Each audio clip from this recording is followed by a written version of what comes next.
explosive, charismatic, a carousel of entertainment they call it. Offshore circuit racing. This was their contribution to Euro Offshore 96, racing 3 classes. 1.3 litre, 1.8 litre and 2 litre. And we're with Heat 1 of 2. And the early break in 2 litre was held here by number 10, Martin and Kevin Rendell, Great Britain. But the rest, led by Robert McCarthy, 91, and Andy Nelms, were never far away. And in pretty calm conditions, there was early evidence to suggest the Rendells would be hard-pressed to stay in front. Having said that, the heavy water Phantom is always top 3 material, whatever the conditions. It's beautifully prepared. The risk, though, in the comparatively calm conditions of Heat 1 was always number 38.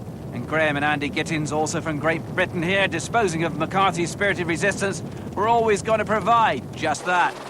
Elsewhere, in 1.8, Bruce Mortwood and Ian Attlee, 36, enjoyed early supremacy, while in 1.3, Ian's wife Sharon faced a deficit of 0.8 of a second over UK champion Matt Shepherd and James Marshall, although no one could accuse her of not trying. And it wasn't long before the brothers came head-to-head. The Gittins brothers, white, laid siege to the Rendell brothers, black, and the battle for Heat 1 was on. Not that they were permitted to hog all the limelight. Sanderson far side and Sterling near side had joined McCarthy in a little tete-a-tete for third. Most eyes, though, in fairness, were on the 2 crews most likely to lift the European title. What the Rendells lacked in speed, they made up for in door-shutting technique, while the Gittins did their best to show off superior boat agility. But in the end, the task was just too great, and the Greyhound went for the line alone.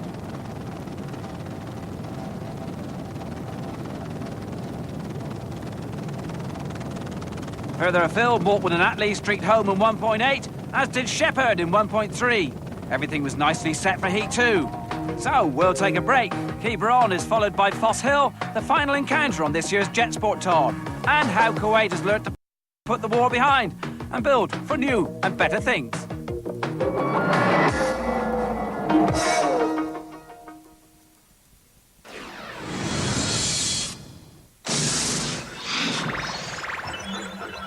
Come with me on a journey to Planet Football.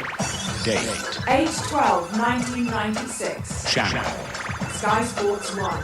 Time 0700 hours. Program Soccer Extra. 1000 hours. Goals on Sunday. 1100 hours. The best of all time English 11. 1200 hours. Football League Live. Tour 96 Quiberon. OCR still centre stage. It's the second and final heat of their European encounter. And heat on.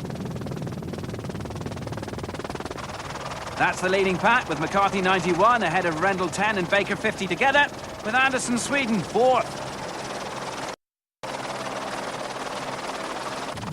And Morgan Spro Norway 51 with an early indication it's a deal choppier than Heat 1. And that's especially relevant, whatever the size of the boat. The head sea running around 1.5 meters would always favour the rough water specialists, and they were making the most of it. It was the dilemma that faced first heat winners in A, Andy and Graham Gittins. This simply wasn't what they ordered.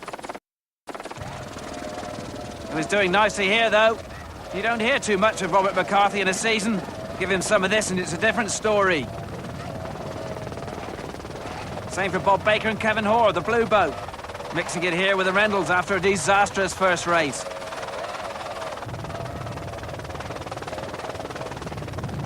A miserly 53 points they carried forward. For Baker, who has only finished off the podium once in a major championship in the last 7 years. This was a challenge that was too good to miss.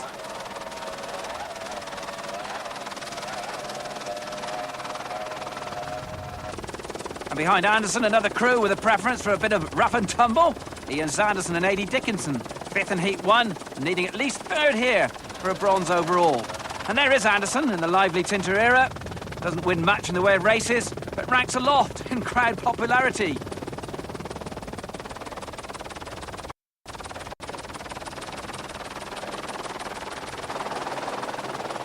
In 1.8, Mortwood and Attlee were once again on a cruise. It was easy-ish for them in round 1. This was easier still. And in 1.3, the all-girl crew of Sharon Attlee and Jackie Porter, 49, had swung the table on Matt Shepherd.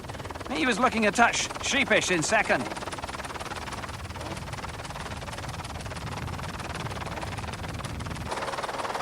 Meanwhile, at A, Gittins' glint of gold was fading rapidly. This was 6 and about to get worse, as a rejuvenated Ian Sanderson, 55, became the quickest man on the course. And in 1.3, Spro was reduced to demonstrating the Tinter era stability. He'd lost power in third. By now, overall, things were looking rosy for both Baker and Rendell.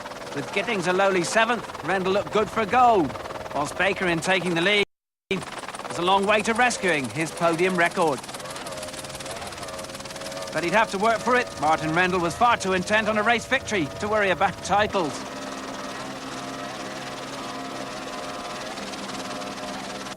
But it was a title in the end he'd have to settle for. Baker and Hoare had far too much to lose by finishing second. And so to the results, Shepherd pulled himself together to win Heat 2 from Sharon Attlee and took the title, and then admitted, far from looking sheepish, he was only pulling the wool over her eyes. And in 1.8, 2 finally qualified for honours, with Maltwood and Attlee, always too good for the luckless Martin Bull and Dave Gallivan. And finally, in 2 later, Martin and Kevin Rendell became the new European champions. But following